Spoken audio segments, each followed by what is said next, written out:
오늘 우리에게 주시는 하나님의 생명의 말씀은 구약성경 사무엘상 30장 1절부터 6절까지만 보도록 하겠습니다.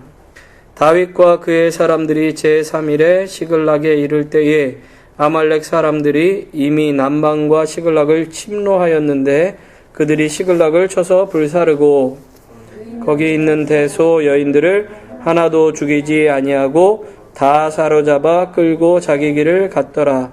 다윗과 그의 사람들이 성에 이르러 본즉 성이 불탔고 자기들의 아내와 자녀들이 사로잡혔는지라. 다윗과 그와 함께한 백성이 울 기력이 없도록 소리를 높여 울었더라. 다윗의 두 아내 이스라엘 여인 아히노암과 갈멜 사람 나발의 아내 되었던 아비가일도 사로잡혔더라. 백성이 각기 자녀들을 위하여 마음이 슬퍼서 다윗을 돌로 치자 하니 다윗이 크게 군급하였으나 그 하나님 여호와를 힘입고 용기를 얻었더라. 아멘. 우리가 지난주에 이어서 같은 내용을 가지고 좀 함께 보려고 합니다. 원래는 지난주에 다 끝내려고 했는데 초혼, 영혼을 부르는 것에 대한 이야기를 좀 길게 하다 보니까 뒤에 부분의 내용들을 좀 다루지를 못했습니다. 어쨌든 우리가 지난주에 본 것처럼 다윗은 10황무지 지역에 있다가 이 블레셋 지역, 타국인 그리고 어떻게 보면 적국인 가드 지역에 옮겨가게 됩니다. 그 가드 지역에 옮겨가서 있다가 거기 왕 아기스에게 내가 어떻게 왕의 도성에 있겠습니까? 라고 이야기를 하니까 아기스가 그러면 시글락 땅을 줄 테니까 거기 가서 거해라 라고 이야기합니다. 그래서 가드에서 남쪽으로 떨어져 있는 이 시글락까지 내려가서 거기서 어떻게 보면 한 성읍의 수장으로 그곳에 있게 되는 겁니다. 그래서 자기와 함께 한 600명, 남자만 600명이라고 말씀드렸고요. 거기에 이제 가족들, 또 오늘 성경에 읽었었던 것처럼 자녀들까지 하면 훨씬 더 많은 인원이 간 겁니다. 600명이라는 인원이 우리가 보기에는 얼마 아닌 것 같이 여겨질 수도 있지만 실제로 그 당시로 따지면 600명이라는 사람은 굉장히 많은 숫자. 그들이 만약에 한 명씩 아내만 있어도 1200명, 거기에다가 자녀들이 한 명씩만 있었어도 6, 38, 1800명이 되는 거죠. 거기다가 이제 뭐 부모님이나 형제가 있으면 더 많은 숫자가 될 수밖에 없는. 어쨌든 그 많은 사람들이 이제 시글락에 머물게 됩니다. 그러던 어느 날 이제 이 블레셋 사람들이 이스라엘을 치기로 결정을 합니다. 그래서 그 사람들을 다 아벡이라는 곳에 모이게 합니다. 지도에 보시면은 맨 밑에 있는 곳이 이제 표시된 곳이 아벡인데 이 아벡으로 다 모이게 해가지고 그 아벡에서 이제 위로 올라가서 이스라엘에서 이제 전쟁을 하기로 하는데 거기에 있었던 하나의 사건이 뭐냐면 다윗을 다시 돌려보내는 사건이에요. 그런데 그것이 이제 뒷부분으로 나오고 모여있는 그 상황 속에서 어떤 사건이 나오냐 하면은 이제 블레셋이 이스라엘을 치려고 하니까 그때에 사울이 이 블레셋 사람들이 모인다 함을 듣고 어떻게 해요? 여호와를 찾았으나 찾을 수 없고 이제 여호와를 찾기 위한 방법 중에 하나를 어떻게 보면 무당을 찾은 겁니다. 그래서 무당 보고 굿해가지고 하나님의 뜻을 좀 알려다오 뭐 이런 식이 돼버린 거예요. 그러니까 하나님이 원치 않는 방법으로 하나님을 찾는 그 결과가 어떻게 되냐? 결국에 그 가문이 그 다음날 다 죽게 될 것이다 라는 얘기를 듣습니다. 그 이후에 이제 전쟁 이야기가 벌어지고 다시 다윗이 이제 전쟁에 참여하지 못하고 시글락으로 내려가게 되는 그 두 가지 사건이 이제 혼합돼서 나왔다 들어갔다 나왔다 들어갔다 이렇게 되는데요. 오늘은 바로 이 전쟁하기 바로 직전에 돌려보내짐을 받은 이 다윗 그리고 그 돌아가는 그 순간에 있었던 하나의 사건을 오늘 성경을 좀 통해서 보고 다음 주에는 이 블레셋과 이스라엘의 전쟁을 통해서 사울의 결말을 우리가 함께 살펴보면서 사무엘상을 마무리하고 그 다음에 이제 사무엘하로 넘어가도록 하겠습니다. 오늘은 여러분에게 나눠드린 페이지 3페이지에 보시면 다윗의 도피 9번째, 블레셋과 이스라엘의 전쟁에서 제외되는 다윗의 이야기, 그것을 함께 보도록 하겠습니다. 29장 1절부터 11절까지 나와 있는 아주 간략한 내용인데요. 블레셋 방백들이 다윗의 참전을 반대하는 내용이 29장 1절부터 5절까지 나옵니다. 앞에도 말씀드린 것처럼 블레셋은 아벡이라는 곳에 모이게 됩니다. 이 아벡이라는 곳은 사실 한 곳이 아니에요. 여러 군데 있습니다. 그러니까 우리가 성경에서 보는 지명들이 꼭 한 군데 있는 지명은 아니에요. 그 당시의 상황에 따라서 지역의 이름들을 막 짓죠. 한국에도 그렇지 않아요? 한국에도 지명의 이름이 똑같은 동네들이 여러 군데 있잖아요. 미국도 마찬가지죠. 이 잭슨빌이라는 동네가 이 플로리다에만 있는 게 아니라 사우스캐롤라이나에 가도 잭슨빌이 있습니다. 그래서 얼마 전이 아니죠. 작년에 제가 사우스캐롤라이나에 있는 잭슨빌에 갔다 온 적이 있는데요. 아는 청년이 거기 있어가지고 잠깐 얼굴 좀 보러 갔다 왔는데, 그런 것처럼 미국의 잭슨이라는 동네도 많고, 그렇죠? 비슷한 이름의 또는 같은 이름의 동네들이 굉장히 많은데 이때 당시에도 있었습니다. 근데 우리가 지금 보는 이 아벡이라는 곳은 어떻게 보면 북쪽 이스라엘 끝쪽이 아니라 블레셋에서는 어떻게 보면 중간쯤이라고 볼 수 있는, 그 블레셋 땅 안에, 거주지 안에 들어가 있는 그 아벡으로 보는 거죠. 어쨌든 이 블레셋은 아벡에, 그리고 이스라엘 사람들은 이스라엘 샘 곁에 이제 진을 칩니다. 여러분들 보시는 것처럼 보통 길보아 산에 이제 진을 쳐서 전쟁을 하는 걸로 나오고 있는데요. 어쨌든 상대들이 서로 진을 쳤을 때 블레셋 장관들이 앞서고 다윗과 무리들은 아기스와 함께 그 뒤를 따라서 가게 됩니다. 지난번에 말씀드렸던 것처럼 블레셋은 한 나라지만 5개의 도시국가의 왕들의 연합으로 되어 있습니다. 그러니까 연합국가예요. 그렇기 때문에 아기스만 왕이니까 마음대로 한다, 이게 아니고 그 당시에 여러 다른 지역들과 협의를 해서 일을 처리해야 됐습니다. 근데 블레셋 방백들이 히브리 사람이라는 이유로 다윗의 동행 출전을 반대하죠. 기억나십니까? 이 다윗은, 사울은 천천히요, 다윗은 만만이라 하던 자가 아닙니까?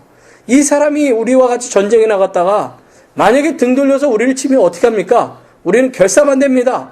반대를 하니까 아기스도 어쩔 수가 없는 겁니다. 그러면서도 얘기하는 거죠. 다윗이 여러 해 동안 나와 지금까지 함께 있었지만 한 번도 그의 허물을 본 적이 없다는 거예요.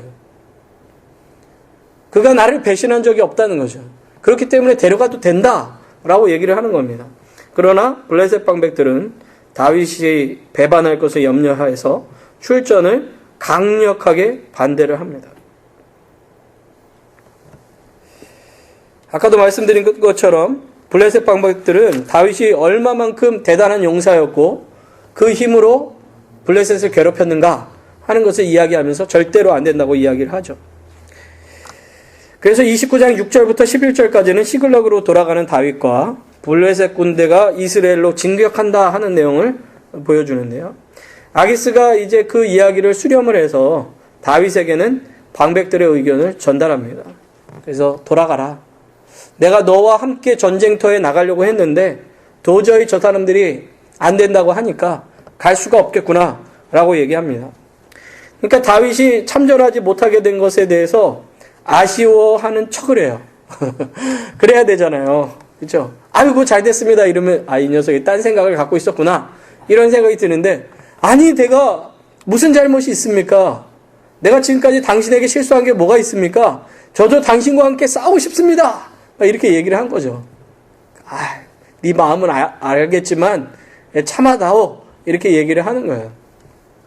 그러니까 어떻게 보면 강력하게 이야기함으로 오히려 그에 대한 의심을 사그러들게 만드는 그런 일을 하는 거죠. 어쨌든 아기스가 다윗에게 대해서 자기는 신뢰하지만 방백들이 결정한 것이라 어쩔 수 없다고 이야기하면서 돌아가라고 이야기합니다. 그래서 아기스의 명령대로 다음날 새벽에 다윗이 부하들을 이끌고 시글락으로 돌아가요. 그리고 블레셋 사람들은 이스라엘로 올라갑니다. 그런데 여러분, 만약에 한번 생각해 보세요. 다윗이 참전했다면 어떻게 됐을까요? 참전했으면 일어날 두 가지가 있습니다. 첫째는 뭐냐면 그가 실제로 블레셋과 같이 참전하면서 싸우지 않더라도 그가 그 전쟁에 참여해서 블레셋에 있다는 것만으로서 이스라엘 진영에는 이제는 영영 안녕이에요. 우리를 괴롭혔던 적군과 함께 있는 사람인데, 쉽게 말하면 우리나라도 옛날에 일제시대 때 친일했던 사람들, 뭐 아직도 잘 사는 분들은 계시지만 우리가 기본적인 반감이 있지 않습니까? 그 시인이라든가 문인들 중에서도 그때 당시에 이 친일에 대한 시만 썼는데도 불구하고 그것 때문에 아주 낙인이 꽝 찍혀가지고 영영 이 저평가되는 분들도 굉장히 많잖아요. 그러니까 만약에 다윗이 블레셋 진영에 쓰기만 해도 그는 영원히 이제는 이스라엘하고는 안녕인 거죠. 뿐만 아니라 거기서 전쟁을 했는데 누군가를 죽였다. 그럼 뭐 이젠 더 끝난 거죠. 영원히 블레셋과 살 수밖에 없는 거예요. 그런데 만약에 배신을 해가지고 갔다. 그래서 이스라엘이 승리했다. 그렇다고 이스라엘이 받아줄까요? 아니요. 사울이 가만 놔두지 않죠. 그러면 이제는 어느 나라도 갈 수 없는, 그리고 자기를 보살펴준 사람을 배신하는 배신자가 완전히 돼버린 거예요. 그러니까 완전히 사면초가라는 이야기처럼 이러지도 못하고 저러지도 못하는 상황이 되는 겁니다. 출전을 했다면. 또 다른 거는 뭐냐면은 바로 다음에 있는 말씀의 이야기예요. 오늘 성경 말씀 이 30장 1절부터 30절부터까지 나오는 이 내용은 시글락이 침공을 당하는 그런 내용이 나와요. 그래서 거기에 있던 사람들이 다 포로로 끌려가는 내용이 나와 있는데, 만약에 다윗이 전쟁으로 나갔다면 이 끌려간 사람들을 다시 찾지 못했겠죠. 오히려 그것이 반대됨으로 말미암아 그가 시글락으로 내려왔고 시글락에 있는 상황을 보게 되고 그 상황 속에서의 문제를 해결하게 되는 거죠. 그러니까 이 모든 것들이 우리가 보기에는 우연인 것이라고도 이야기할 수 있지만 이 모든 것이 하나님의 섭니다 하는 것을 알 수 있는 거죠. 하나님께서 전쟁에도 나가지 못하게 하시고, 그리고 시글락에 있는 일들을 통해서 하나님께서 보호하시는 그 모든 일들이 지금 이 한 번의 반대, 전쟁 참여의 반대를 통해서 두 가지의 이득을 다윗은 보게 되는 겁니다. 그러니까 여러분, 우리가 살아가는 그 삶의 모든 부분들이 어떨 때는 내 뜻대로 안 될 때도 있고, 또 어떨 때는 내가 생각하지 않는 도움을 받을 때도 있어요. 근데 그러한 모든 상황들이 하나님께서 우리의 삶을 만들어 가시는 시간일 때가 참 많다 하는 것을 우리가 알 수 있는 거죠. 그러면 그 내용들을 좀 잠깐 보도록 하겠습니다. 4페이지 보시면요. 이제 아말렉과의 전투의 이야기, 아까도 말씀드린 그 내용이 나오는데요. 1번 보시면 아말렉 족속의 시글락 습격과 다윗의 위기가 사무엘상 30장 1절부터 6절까지 나옵니다. 아말렉 족속의 그 시글락 습격, 다윗 일행이 시글락에 귀환하기 직전에 아말렉이 시글락을 습격하여 약탈하고 여인들을 잡아갑니다. 성이 불타고 가족들이 끌려간 것을 본 다윗 일행이 크게 통곡해요. 그래서 다윗의 두 아내 아히노암과 아비가일도 사로잡혔다고 그래요. 그런데 어떻게 되느냐? 백성이 슬픔을 못 이겨서 어떻게 해요? 다윗을 돌로 치려고 합니다. 대단하죠? 지금까지는 사람들이 다윗과 함께 다니면서 있었고, 그리고 다윗을 마치 자기네 주군처럼 쫓았는데, 고난을 딱 당하니까 어떻게 돼요? 돌로 쳐 죽이려고 그러는 거예요. 그러니까 사람은요, 참 희한해요. 슬픔을 당하거나 어려움을 당하면 이 문제의 원인을 먼저는 바깥에서 찾으려고 하는 경향이 많습니다. 그러니까 누군가를 탓해야 돼요. 이 문제는 분명 누군가 때문이야. 이렇게 되는 거예요.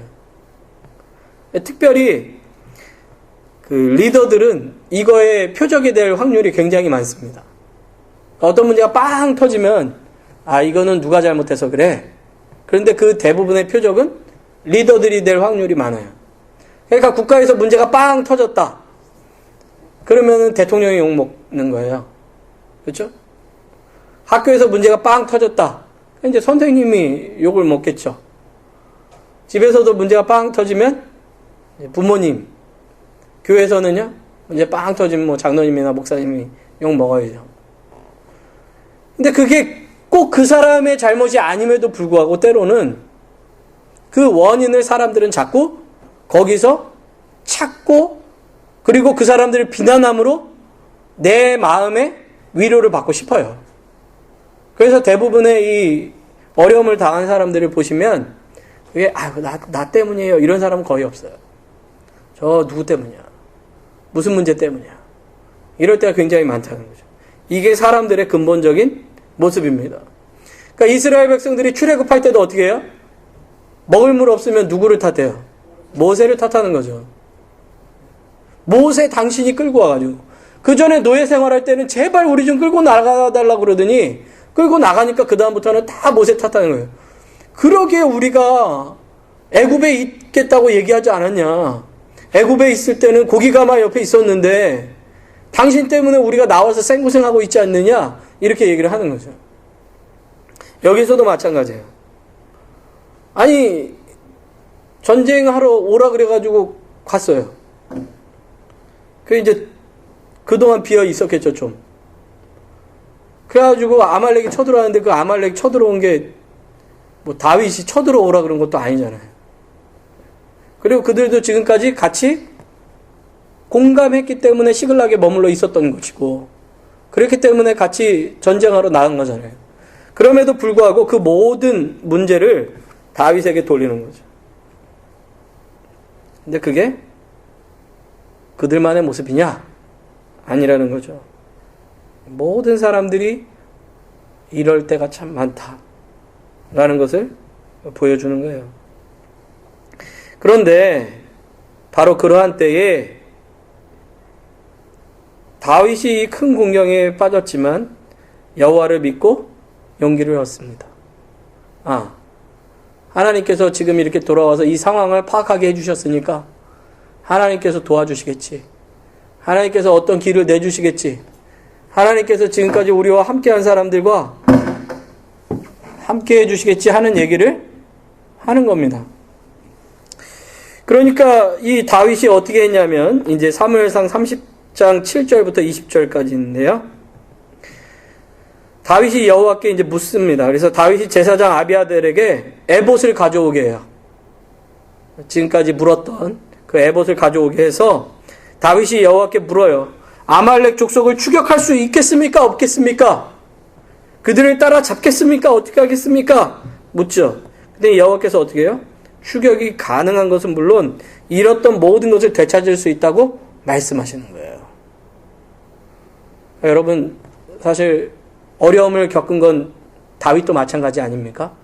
성경에 나왔지만 두 아내도 뺏겼고 자기의 가족들도 다 뺏긴 것이고, 어떻게 보면 그 당시에 이성을 완전히 잃어버릴 수 있어요. 사람들이 돌로 치려고 하는 그런 모습 속에서 야, 내 잘못이야. 나 때문이야. 왜 나한테 그래? 그럴 수 있잖아요. 그렇죠? 근데 다윗이 그렇게 하지 않았다는 거죠. 그는 어떻게 했느냐? 하나님께로부터 위로를 받고 용기를 받고 하나님을 찾은 거예요. 왜요? 지금까지 하나님 그렇게 인도해 주셨으니까. 어렵고 힘든 그 모든 순간 속에서 나를 인도해 주셨던 하나님을 기억하는 거죠. 그러니까 여러분들 그 신앙에서 경험이라는 것을 무시할 수가 없는 거예요.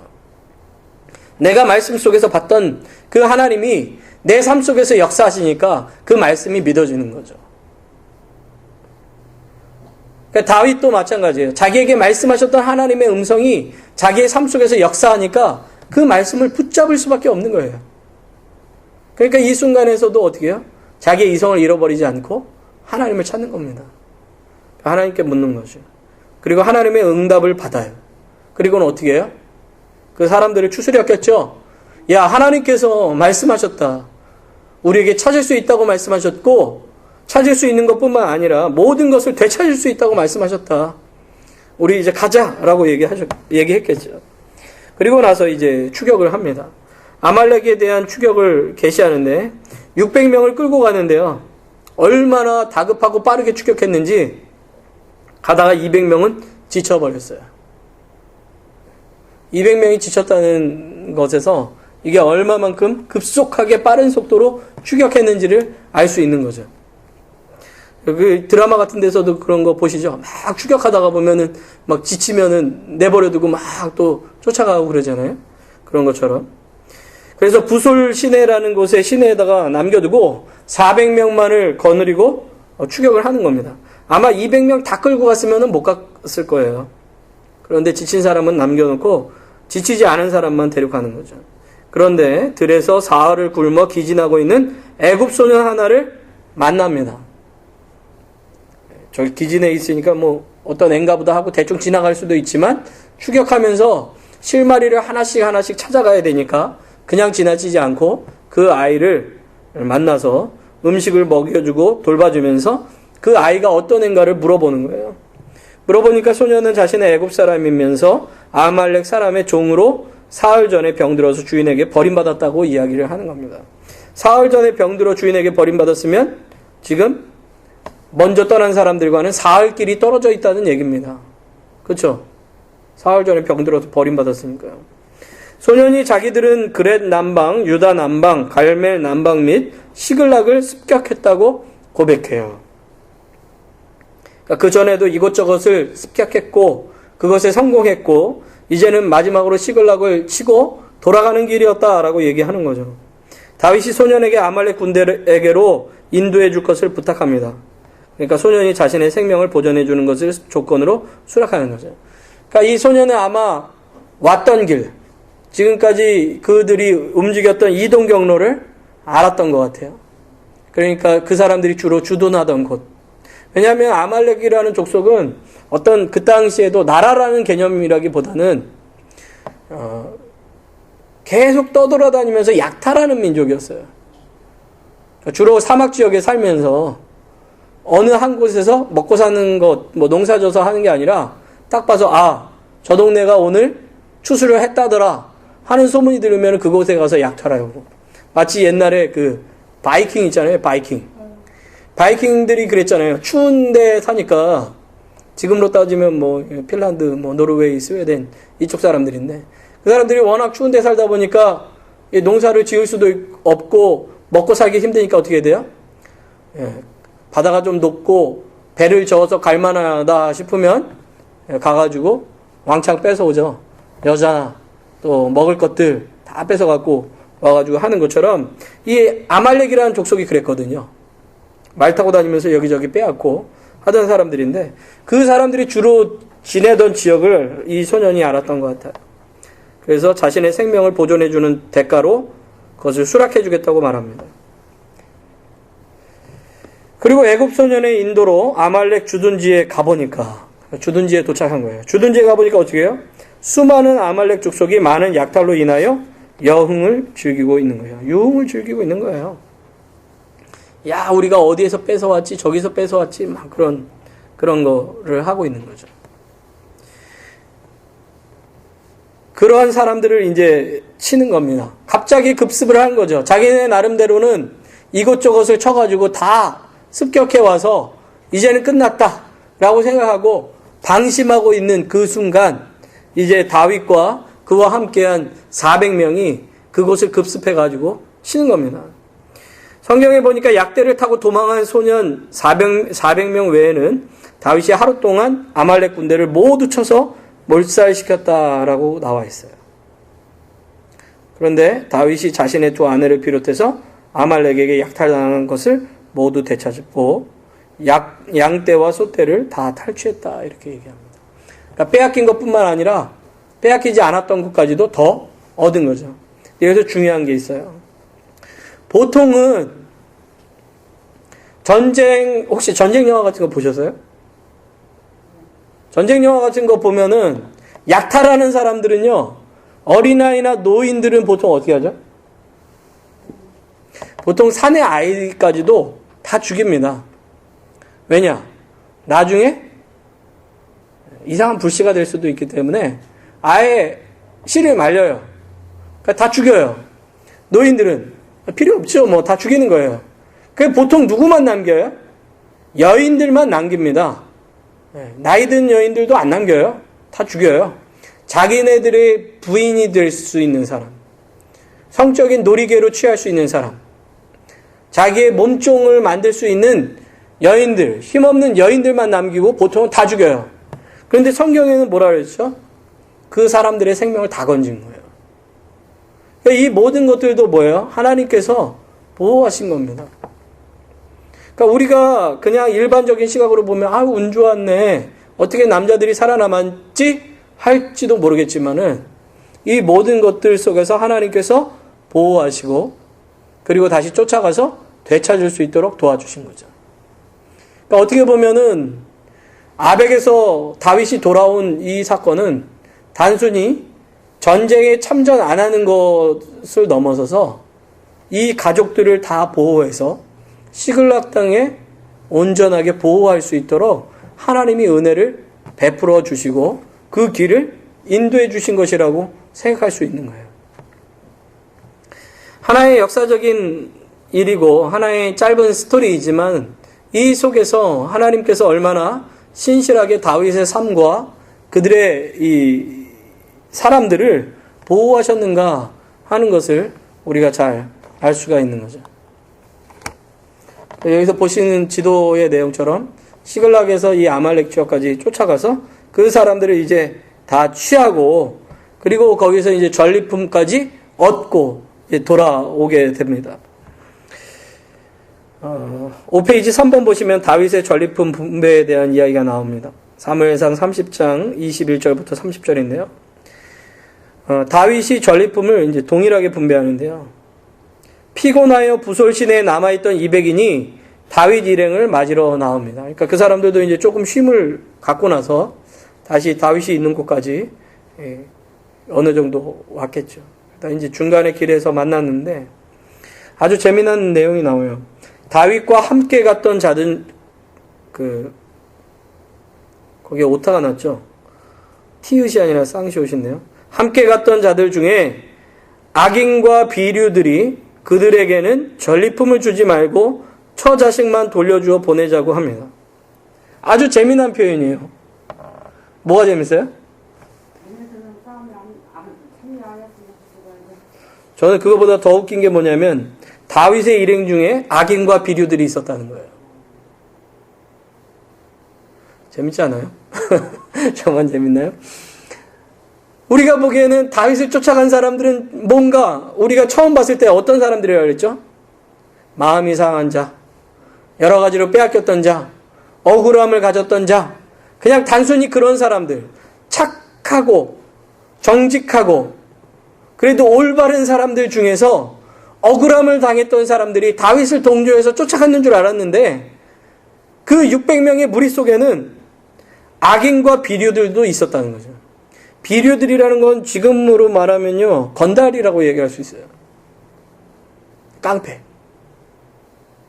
그러니까 뭐 특별한 직업 없이 그냥 이렇게 힘은 있고 그래가지고 여기저기 이렇게 거들먹거리면서 다니는 사람. 근데 단순히 비류만 있는 게 아니라 성경이 분명하게 악인이 있다고 이야기하는 거죠. 그러니까 그들 중에서도 다른 사람들이 다 그렇게 얘기하는 게 아니라 이 악인들과 비류들이 전리품을 주지 말고 처자식만 돌려주자고 이렇게 얘기하는 거예요. 출애굽할 때도 참 재밌는 게 뭔지 아세요? 출애굽하면 우리는 이스라엘 백성만 나오는 줄 아는데 성경에 보면은 잡족이 함께 나옵니다. 순수한 이스라엘 백성들만 나온 게 아니고요. 잡족들이 같이 나와요. 여러 족속들이 같이 나왔다는 거예요. 거기에 있던 사람들이. 그런데 그 사람들이 나중에 어떻게 하냐? 막 물이 없고 막 어떤 일들이 벌어질 때마다 그 사람들이 옆에 있는 사람들을 들쑤십니다. 야, 우리 이렇게 있어서는 안 되지. 물 달라고 얘기해야지. 먹을 거 달라고 얘기해야지. 하면서 분위기를 그렇게 자꾸 만들어요. 이스라엘이 나올 때 하나님의 군대가 나왔다 성경은 표현하는데 그 하나님의 군대 속에서도 악인들과 비류들이 있었어요. 여기서도 악인들과 비류들이 나오죠.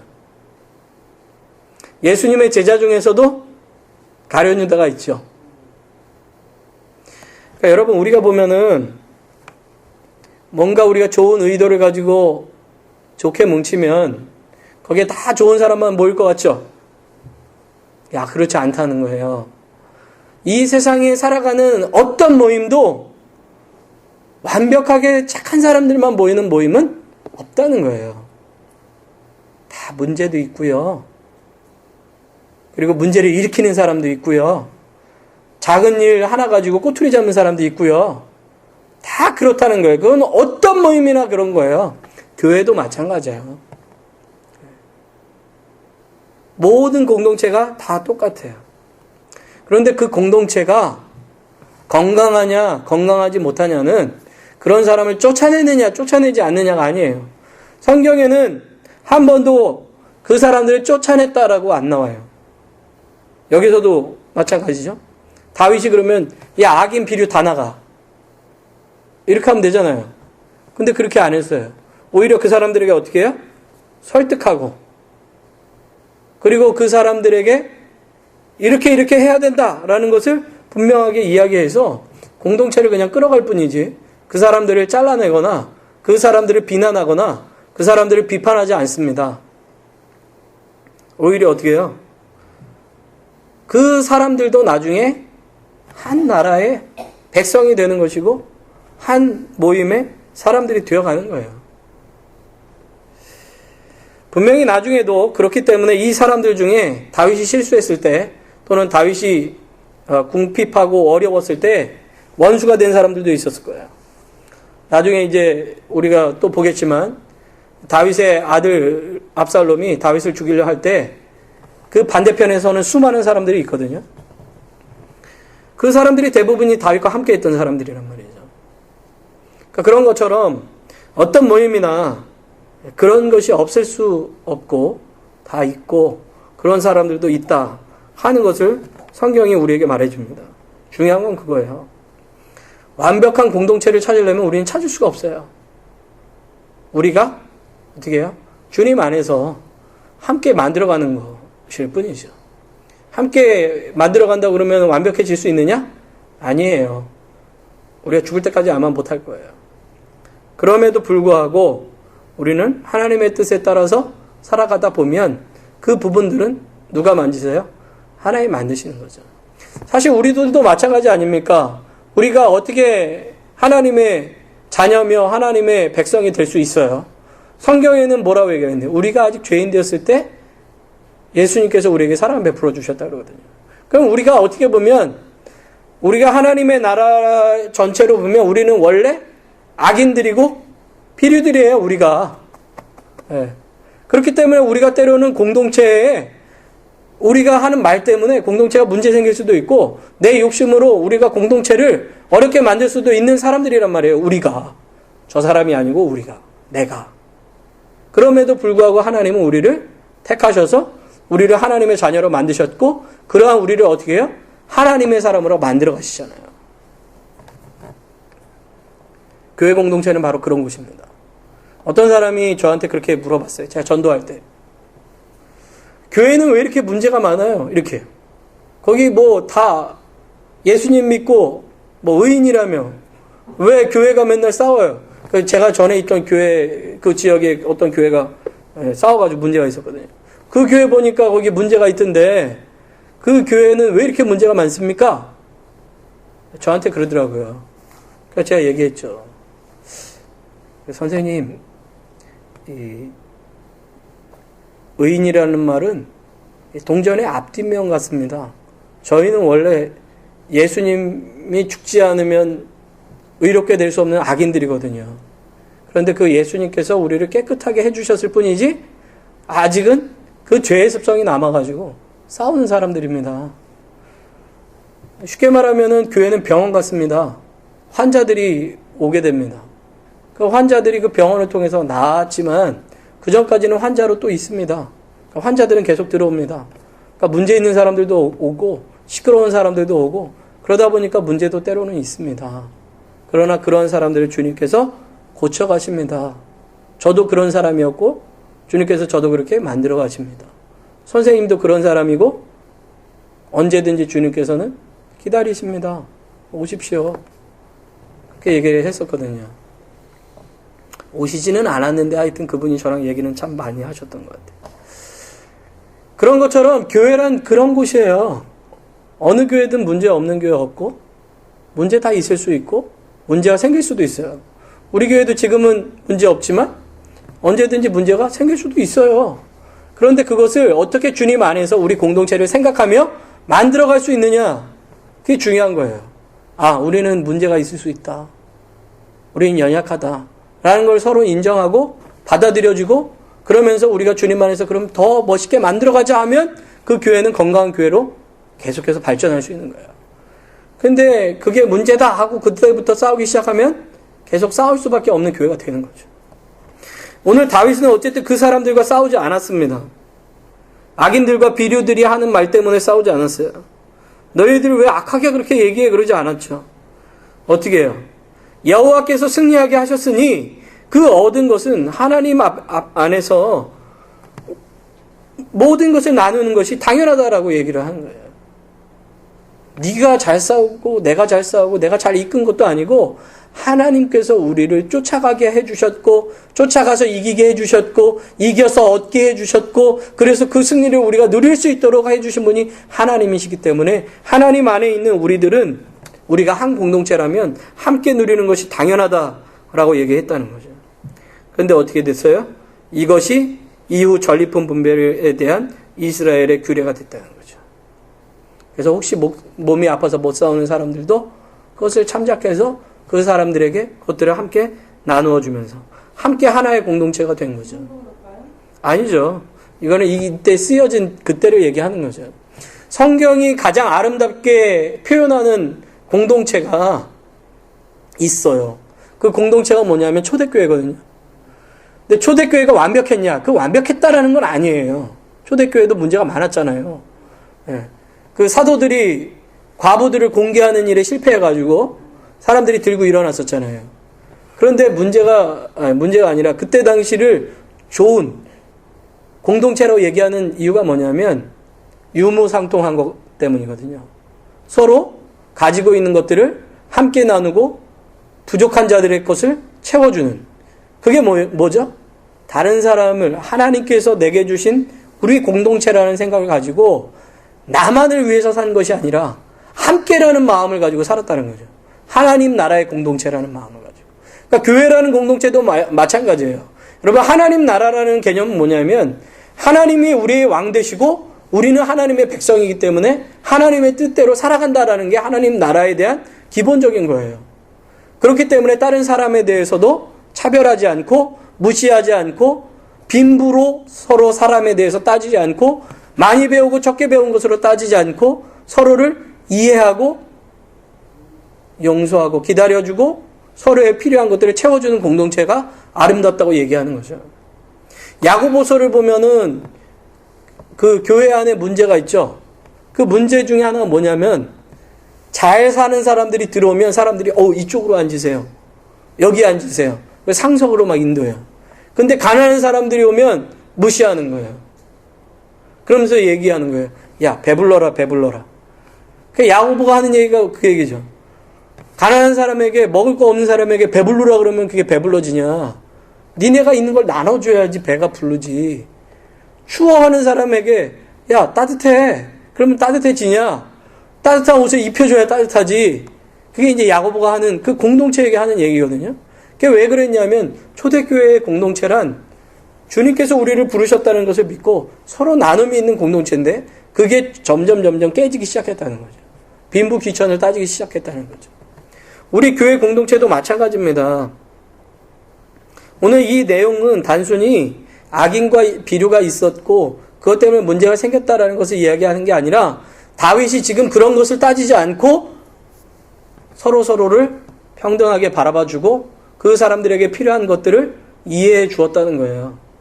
그래서 누군가만이 유익하게 되는 그런 공동체가 아니라 서로가 서로를 배려하고 도울 수 있는 공동체를 만들려고 했고, 그것을 규례로 만들었고 그 규례를 실행하기로 했다는 것이 중요하다는 거죠. 어쨌든 그러한 일 이후에 다윗은 그 전리품의 일부를 친분이 있는 유다 장로들에게 보냅니다. 베델, 남방, 라못, 얏딜에 있는 자에게 선물하고, 거기에 남아있는 성읍들이 우리가 다 어떤 성읍인지는 모르지만 이 성읍들이 다 유다와 연결되어 있는 성읍, 남쪽에 있었던 성읍이라는 것을 알 수가 있습니다. 그래서 그곳에 있던 성읍에 있는 사람들에게 그것들을 또 이 뺏긴 지역도 있거든요. 그들에게 다시 돌려보내면서 그 사람들에게 내가 계속해서 너희들을 돌보고 있다. 너희들에게 관심을 가지고 있다.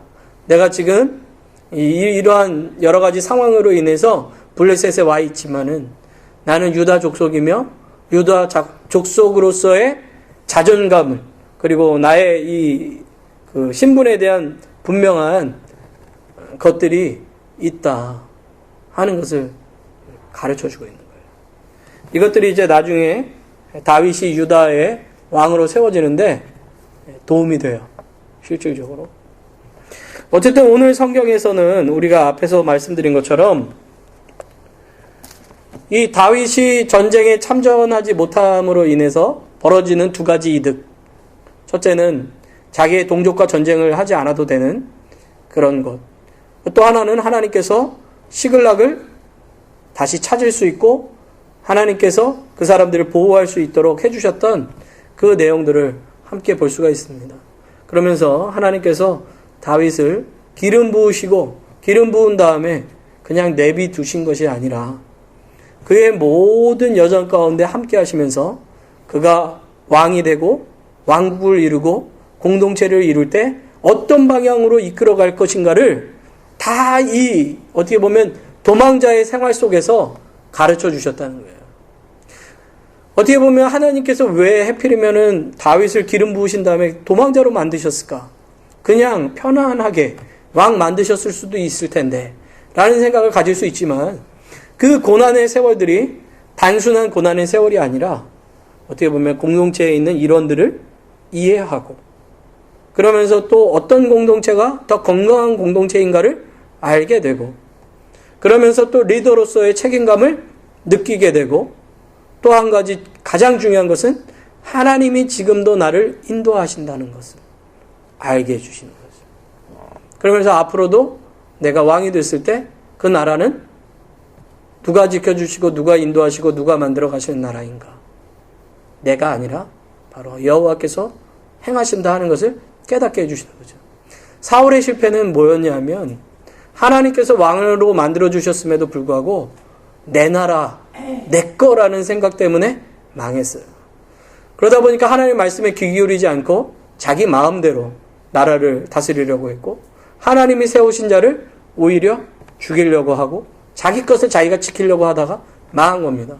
근데 하나님께서 다윗은 전혀 다른 방법으로 세워주신 거죠. 네 힘으로는 아무것도 할 수 없다. 대적이 너를 쫓으면 너는 쫓겨갈 수밖에 없는 사람이다. 그런 너를 세운 사람이 누구인가 하는 것을 분명하게 하나님께서 가르쳐 주신 거죠.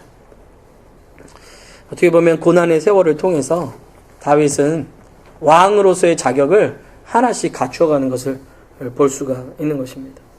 우리의 삶도 마찬가지라고 생각해요.